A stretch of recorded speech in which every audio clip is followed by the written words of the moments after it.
What's up, guys? AC Card Shark back again. With Pixel Sandwich. All right, we're hitting up episode 6 of the Shark and Pixel Show, and today we're going to be doing our top 5 Xbox Live downloadable arcade games. These are obviously, straight from Xbox Live, just the titles that you buy those annoying cheap Microsoft points for. the things that they rip you off because you always end up having like 50 points left over. Yep, so you have to buy another fucking gamer picture, gamer theme, or whatever. It's like, oh, let me get a new T-shirt for my avatar. Well, that's why you and I use those free McDonald's gamer pictures. Hell yeah. Breakfast burrito for the win, dude. Egg McMuffin, motherfucker. Yeah. So we're going to do top 5 Xbox Live arcade games. We actually had a little bit harder time picking 5, I think. At least I did. Yeah, we don't really play these as much as we do like the full retail games. Yeah. I mean, I don't really download that many games. My top 4 are definite like really hardcore favorites that I had, but like number 5 I kind of just threw in there just because. But anyway, speaking of number 5, let's hit this up. Sure. My number 5 is Kingdom for Keflings. Yeah, you loved the hell out of this game when you did. got it. You were trying to tell me to play it, and I played the demo, and I really wasn't feeling it at all. Yeah, it reminded me a lot of like a SimCity, like a builder. Like you build your little kingdom up, and you assign jobs to all the different Keflings, and I like games like that too. So I was surprised I didn't get into it. Yeah, I mean, if it ever gets cheaper, you should really download it. I think that was one of the first games that used avatars too. Yeah, it's really cool. I had a decent time with it. And that's the one I kind of just threw in the top 5. I don't know if it's really top 5 worthy, but just the fact that I enjoyed it when I first got it, at least, I figured it's good for number 5. Yeah. My number 5 is Res HD. Nice. Res is a PS2 game that came out a long time ago, and it was actually really, really rare for a while. And of course, me being a dumb fuck, I went out and spent $40 trying to get the PS2 game. And now you can buy it for like $10 on Xbox Live Marketplace. Nice. And now it's in HD, and it's just a great shooter that like puts music with like what you're shooting, and it's just great, and it looks beautiful on HD. Yeah, I never had a chance to play that one actually. I'm gonna have to. You should try the demo. Yeah, dude. I'm gonna have to download the demo on that one. Well, I'll talk about that later after we do our top 5. There's a game that I left out that I'm sure I'm gonna get crap for. So okay. Not from you, but from everyone else. All right, guys. Number 4, I had Pac-Man CE. Wow, I really thought this was going to be higher for you. Yeah, I am a huge retro gamer, and I absolutely love Pac-Man. I actually love Miss Pac-Man, but Pac-Man CE was so innovative. It took something that was so simple and turned it into something that was like good for like the new millennium. And it was faster, which is always good in my book, and the boards would actually change as you went through the time boards and everything, and if you cleared out one side, like the other side would change shapes, and it was just really innovative, and it took an old idea and made it fresh again, which I love the hell. I actually got all 200 achievement points on that game. Yeah, I agree that is a great game, and I was really skeptical. I'm like, what the fuck are they going to be able to do with Pac-Man? Yeah. But they actually did make it better in a lot of ways. Yeah, it was great. My number 4 is Castlevania Symphony of the Night. Nice. It's my favorite Castlevania game of all time, and to have it on Xbox Live with achievements is always a nice thing. Yeah, I was actually one of the ones I downloaded. I actually have played that one. It was really good. I enjoyed it. I love that game. Yeah. Let's see. Number 3, I have Peggle. Oh wow, that's cool. Yeah. I remember I told you about this game. Yeah, you did. It's addictive. It's like crack that doesn't screw up your body. It really is.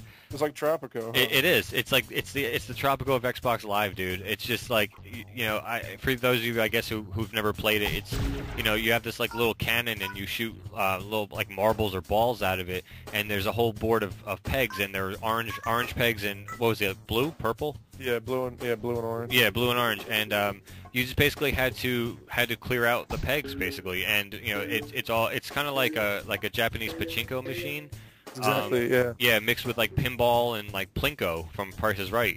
Like it's the most addictive game. I mean, if you guys haven't tried it yet, I highly recommend it. At least do the demo. I mean, it's great. I mean, you won't regret spending the money on that game. My wife saw me playing that game, and she's like, that looks so fucking stupid. She's like, all you do is just aim and shoot. And I'm like, yeah, try it. 5 hours later, she was still playing. Exactly. I mean, you and I were addicted for a long time on that. We were playing like Xbox Live parties on that. And, yeah. oh God, it was so much fun. But it was really fun. Yeah. My number 3 is Puzzle Quest. Wow. If you guys haven't played Puzzle Quest, it's like an RPG, but the combat is done through like a match 3, like Bejeweled type game, and it's really fun. If you take like these 3, I think they have like skull and crossbones on them, and eliminate those, they'll actually like hurt whatever you're fighting. So it's really cool, and you can have special moves and power-ups, and they're actually making a sequel that should be out pretty soon. But I love Puzzle Quest. Yeah, no, that's another one I haven't tried yet. Really? Oh, yeah. You gotta try that one. Yeah, I'll have to demo that one too. Because you like Bejeweled. So. Oh, I love games like that. Yeah, Bejeweled or Tetris, Columns, and all those games. I think it's expensive though. It was like 15 or 20 bucks to download. I think it might have gone down. It's probably gone down by now. Yeah. Yeah. Cool. What's that? Cool. Yeah. All right, number 2. And you probably think this is gonna be my number 1, but I had Shadow Complex number 2. Ooh, holy shit, really? Yep. Wow, I'm really shocked that wasn't your number 1. I'm really stumped at what your number 1 is now. Yeah, number 2.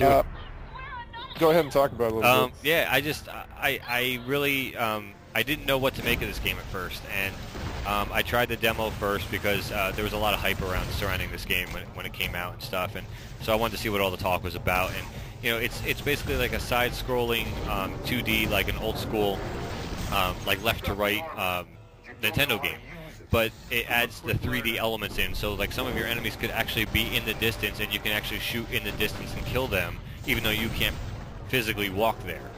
And there was just that element alone just really like won me over, and the fact that it had some cool guns and stuff, and it you know, it was really responsive as far as like shooting and everything else. It just felt really good to play, and I played the hell out of that game. Yeah, I wasn't as big of a fan of it as you were. Yeah, I loved it, and I mean, as you know now from beating it, they pretty much have a sequel lined up for this game, right, as far as the storyline was concerned and everything else. So I'm really looking forward to a second one of that game. Well, it was developed by Chair, and Chair did Undertow, which I don't know if you guys have played Undertow, but it's a pretty shitty game. So when people heard that they were making this, we were pretty worried. Yeah. But I mean, it is a pretty good game. It just isn't on my top 5. Right.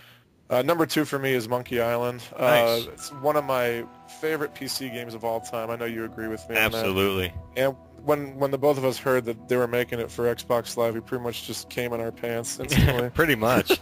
Pretty much. I was like, oh my god. Like you and I downloaded it day 1, yep. beat it like you know, in a couple hours. Yep. And, oh, it's just awesome. I love that you can just push the back button and see like the current HD graphics, and then switch right back to the old school. I played the whole thing in the old school PC, dude. Yeah, I did too. I played the whole thing. I did you know, kind of peek in every once in a while at the new graphics just to see certain scenes and everything. But you'll see how they handled it. Oh yeah. my god, dude! I just and I don't know if I know you're aware of it, but I don't know if the audience is aware. They're actually releasing Monkey Island 2 this summer on Xbox Live. So download day 1. Download it, guys. Obviously, enough people downloaded the first one for them to put number 2 out. I really want to support these games because it can only just get better from here. One of the most funny, original, just well-made pieces of software ever made. And it was from originally it was like 1992, I want to say. Oh, dude, I don't even want to think about it. Yeah, it's going on about 20 years probably since that game came out. Yeah. And that was it was so innovative back then, and it still pushes the envelope now, honestly. I mean, just the way it was made. It was just a well-built game. It's amazing. Yeah. All right, guys, and that's going to wrap it up for number 1, and I actually have Monkey Island. For all the reasons we just said, I really don't have to go into it. You know, I couldn't. That's the only way I could take Shadow Complex out of number 1 was to put this game there, and it's just such a classic for me. I don't know if it's nostalgia making it number 1 for me, or if it was the fact that it was just so well done. I think it's a combination of both, honestly. But just the fact that Monkey Island was back again, it was just like so huge for me, and I couldn't resist having that as my top game. With that being said, Monkey Island is the only game that you and I both had on our lists. Yeah, that's true. My number 1 is Ikaruga. Oh, my favorite shooter of all time. Forgot about Treasure is one of my favorite developers, and this game originally came out on the Dreamcast, I think, in Japan and Europe. Never came out here in the States, and they finally released it. Atari released it here for the GameCube, and I picked it up, and I was instantly in love with it. I actually dreamed about this game. Like, it's like the sickest thing ever. but it's like a shooter where you can change the color of your ship. And if you're like a white ship, you shoot out white bullets, and the white bullets are more affected on black enemies, and so on and so forth. So you're constantly switching back and forth. And if you're a white enemy, you can absorb white bullets, and so on and so forth. So you're constantly switching back and forth. And it's kind of like a puzzle game mixed with a shooter, and it's one of my favorite games of all time. And when I heard they made it for for Xbox Live with co-op and achievements, it remains my favorite Xbox Live game to this day. Yeah, that's actually a really good pick. I like that.